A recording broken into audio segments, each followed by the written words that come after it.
Assalamualaikum warahmatullahi wabarakatuh. Anak-anakku dimanapun saja Anda berada, khususnya buat siswa-siswi jurusan Teknik Komputer dan Jaringan kelas 10 SMK Bakti Praja Dukuharu. Selamat pagi, selamat berjumpa kembali dengan saya, Guru Mapel Sistem Komputer di SMK Bakti Praja Dukuharu. Bagaimana kabarnya para siswa-siswiku semuanya? Mudah-mudahan kalian semuanya masih tetap dalam keadaan sehat walafiat beserta semua keluarganya, ya. Apalagi di masa pandemi seperti sekarang ini, mungkin banyak teman-teman kita, saudara-saudara kita yang rentan dengan penyakit, ya. Tetapi saya doakan semoga kalian semua tetap dalam keadaan sehat walafiat. Makanya untuk pembelajaran di SMK Bakti Praja Dukuharu saat ini masih menggunakan daring, ya, untuk menghindari penularan penyakit yang saat ini marak kita jumpai, ya. Jadi pesan kami tetap jaga protokol kesehatan sesuai dengan anjuran dari pemerintah, ya, biar kita semuanya tetap dalam keadaan sehat walafiat. Baik, anak-anakku semuanya, ini kita bisa memulai pembelajaran pada kesempatan kali ini, hari Jumat tanggal 23 Juli 2021. Ya, untuk pelajaran sistem komputer yang kita ajarkan di kelas 10 jurusan Teknik Komputer dan Jaringan, khususnya di SMK Bakti Praja Dukuharu, kita masuk pada pertemuan yang kedua, ya. Kalau pertemuan kemarin baru sebatas perkenalan saya sebagai guru maupun perkenalan selaku materi, ya. Maksud saya perkenalan materi yang nanti akan kita ajarkan pada kelas 10 ini, ya, untuk pelajaran sistem komputer atau biasanya disingkat dengan SK. Ya. Baik, langsung saja kita mulai, ya. Materi kita yang pertama adalah sistem bilangan. Ya. Sistem bilangan di dalam komputerisasi. Nah, ini peta konsepnya. Jadi yang kita pelajari adalah sistem bilangan. Sistem bilangan ini memuat atau mencakup beberapa hal. Yang pertama adalah penerapan sistem bilangan, kemudian format bilangan, yang ketiga adalah konversi bilangan atau merubah bilangan, kemudian yang terakhir adalah sistem penyajian bilangan. Nah, kita mulai yang pertama adalah sistem bilangan. Ya, anak-anakku semuanya, perlu kalian ketahui semua, ya, bahwa komputer ini merupakan mesin yang hanya mengenal dua kondisi, ya. Hanya mengenal dua kondisi, yaitu ada atau tidaknya aliran listrik, yang biasa disebut dengan sistem binary, atau dalam hal ini adalah bilangan biner, ya. Ini, jadi hanya ada dua kondisi, ya atau tidak, ada atau tidak, benar atau salah. Itu yang dimaksud dengan sistem binary atau bilangan biner. Nah, selain bilangan biner, komputer juga menerapkan beberapa jenis bilangan. Ada bilangan berbasis 10 yang disebut dengan bilangan desimal. Kemudian ada bilangan berbasis 8 atau yang biasa disebut dengan bilangan oktal, dan bilangan berbasis 16 atau yang biasa disebut dengan bilangan heksadesimal. Ya, ini macam-macam bilangan, ya, yang ada di dalam komputer. Ya, kita lanjutkan. Nah, sekarang pengertian sistem bilangan. Sistem bilangan adalah suatu cara untuk mewakili ukuran besaran dari sebuah benda fisik. Ya. Ini cara untuk mewakili ukuran. Misalkan ukurannya berapa senti, 5 senti, ya. Ukurannya berapa meter, ya, 10 meter, ya. Itu berarti cara untuk mewakili ukuran besaran dari sebuah benda fisik. Ya, komputer ini beratnya berapa kilo, misalkan 100 gram misalkan, dan seterusnya. Nah, sekarang penerapan sistem bilangan. Ya, komputer ini menggunakan beberapa jenis bilangan. Ya, di dalam komputer itu kita menggunakan beberapa jenis bilangan. Ini yang harus kalian pahami. Contoh penggunaan sistem bilangan pada komputer adalah yang pertama bilangan biner. Bilangan biner ini adalah bilangan dasar yang digunakan oleh komputer. Ya, jadi perhitungan di dalam komputer, sistem komputer itu tidak bisa membaca bilangan selain bilangan 0 dan 1.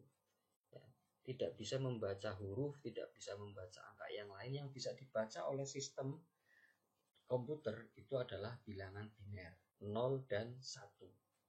Ya, itu. Kemudian yang kedua adalah bilangan desimal. Bilangan desimal ini merupakan bilangan yang dapat kita jumpai pada pengalamatan IP dalam jaringan komputer. Ya.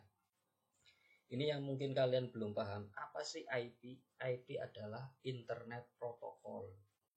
Apa itu Internet Protocol? Internet Protocol itu adalah aturan di dalam internet. Ya.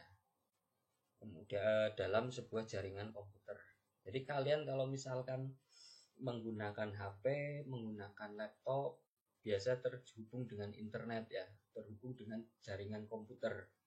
Nah, maka ketika komputer itu terhubung dengan jaringan komputer, terhubung dengan internet, masing-masing komputer itu akan memiliki alamat IP atau biasa disebut dengan IP address. Ya, itu setiap komputer itu ada alamat IP-nya. Berbeda-beda antara komputer yang satu dengan komputer yang lain. Ya, kalau menggunakan dalam satu jaringan. Ya, misalkan WiFi, ya, kita gunakan jaringan WiFi. Laptop ini menggunakan jaringan WiFi, misalkan WiFi-nya SMK Bakti Praja Dukuwaru. Ya, ada 10 siswa menggunakan WiFi SMK Bakti Praja Dukuwaru semuanya. Maka 10 siswa itu yang menggunakan laptop, masing-masing laptopnya itu memiliki alamat IP yang berbeda-beda. Ya, di antara laptop siswa yang satu dengan siswa yang lain itu berbeda-beda. Ya, pasti berbeda-beda. Ini yang disebut dengan pengalamatan IP atau biasa disebut dengan IP address. Nah, IP address itu biasanya digunakan dengan menggunakan bilangan desimal. Ya. Bilangan desimal itu bilangan yang terdiri dari 0 sampai 9. Ya. Itu. Nah, nanti akan kita pelajari lebih lanjut apa yang dimaksud dengan IP address, bagaimana menggunakan IP address, dan seterusnya pada pertemuan-pertemuan berikutnya, atau mungkin pada mata pelajaran yang lain juga nanti ada. Ya. Kemudian yang ketiga adalah bilangan heksadesimal. Bilangan heksadesimal ini bilangan yang terdiri dari 16 angka 0 sampai 9 ditambah A, B, C, D, E, dan F. Nah, bagaimana penggunaan atau penerapan sistem bilangan heksadesimal ini? Sistem bilangan heksadesimal ini biasanya dapat kita jumpai pada MAC address setiap device. Ya, setiap komputer, setiap laptop itu memiliki MAC address sendiri-sendiri.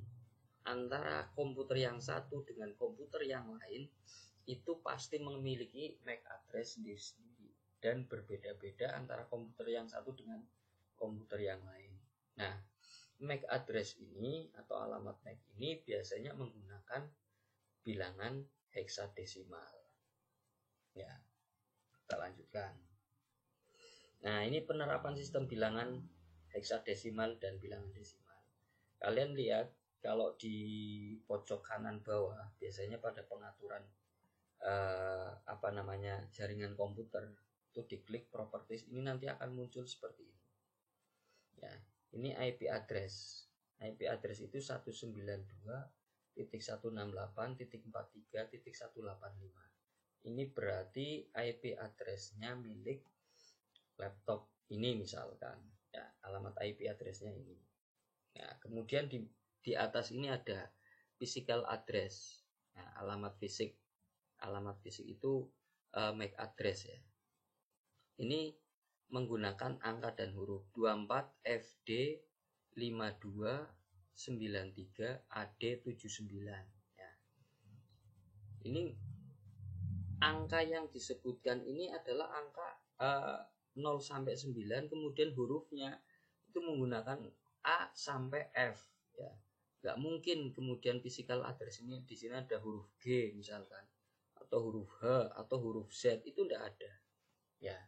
Jadi hanya menggunakan 16 model bilangan ya. Ini yang disebut dengan bilangan heksadesimal. Ini penggunaannya seperti ini ya. Kalau IP address menggunakan desimal, kalau MAC address menggunakan heksadesimal. Nah, sekarang jenis-jenis bilangan ya. Kita mulai yang pertama. Yang pertama adalah jenis bilangan biner. Bilangan biner ini adalah bilangan yang hanya mengenal dua jenis angka numerik, yaitu 0 dan 1 ya. Angkanya itu cuma dua, 0 dan 1.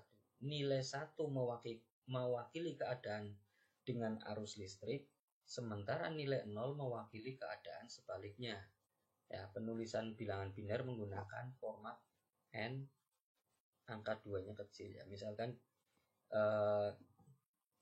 0 ya, 0 kemudian bawahnya kecil 2, berarti 0 ini angka bilangan biner ya.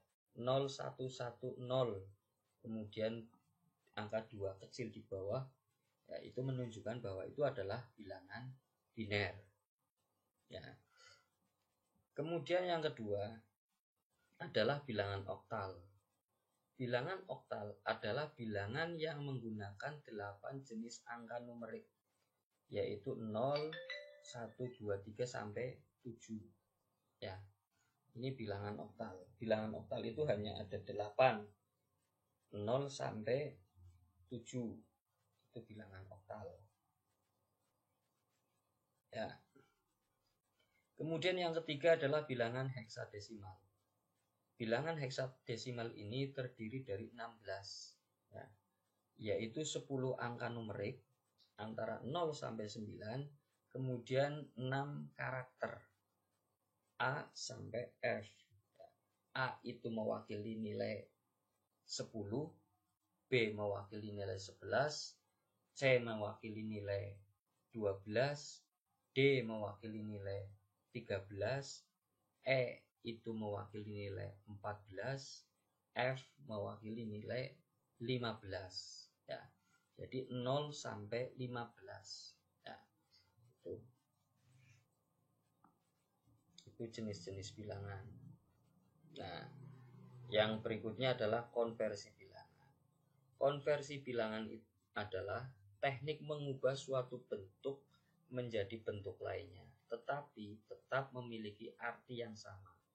Sebagai contoh, konversi bilangan desimal menjadi bilangan biner sangatlah penting ketika menghitung banyaknya network atau menghitung banyaknya jaringan yang terbentuk dari subnetting IP address. Terdapat beberapa teknik konversi bilangan, yaitu menjumlahkan suku bilangan yang dikonversi atau melakukan pembagian bilangan secara berulang. Nah, jadi yang namanya konversi bilangan itu teknik mengubah bentuk bilangan. Misalkan bilangan biner kita rubah menjadi bilangan desimal. Itu bagaimana caranya? Misalkan 0 1 1 1 1 0 ya, itu bilangan biner. Kalau kita rubah menjadi bilangan desimal, itu caranya bagaimana? Itu yang dimaksud dengan konversi bilangan. Ya, nanti pada pertemuan-pertemuan berikutnya kita akan membahas bagaimana caranya konversi bilangan tersebut. Ya, jadi ada konversi bilangan dari biner ke desimal, dari desimal ke biner, kemudian dari biner ke oktal, dari oktal ke biner, kemudian dari biner ke heksadesimal, dari heksadesimal ke biner, dari oktal ke desimal, desimal ke oktal, oktal ke heksa, heksa ke oktal, kemudian desimal ke heksa, heksa ke desimal misalkan, dan seterusnya. Ya, itu yang dimaksud dengan konversi bilangan. Ya, Demikian anak-anakku semuanya, semua yang ada di rumah masing-masing ya, yang sedang mengikuti pembelajaran daring pada kesempatan kali ini. Mungkin ini materi yang bisa kami sampaikan saat ini ya, mudah-mudahan kalian bisa memahaminya. Jangan lupa semua materi yang tadi saya sampaikan itu ditulis di dalam buku ya, dirangkum dalam buku catatan kalian ya, untuk nanti bisa kalian pelajari, bisa kalian belajar nanti ya. Jadi buku catatan kalian ditulis dengan rangkuman-rangkuman yang tadi saya sampaikan. Nanti rangkuman tersebut difoto, dijadikan PDF, kemudian dikirim melalui grup ya, semuanya untuk bisa memperhatikan ya. Jangan lupa bagi kalian yang ikhlas silahkan klik like and subscribe. Kemudian untuk absensi kehadiran seperti biasanya melalui kolom komentar ya. Demikian para siswa siswiku dimanapun saja Anda berada, mudah-mudahan kalian tetap dalam keadaan sehat walafiat. Juga buat masyarakat umum yang ingin mempelajari pelajaran sistem komputer ini, mudah-mudahan bisa memahaminya dengan baik. Dari saya cukup sekian, kurang lebihnya mohon maaf. Assalamualaikum warahmatullahi wabarakatuh.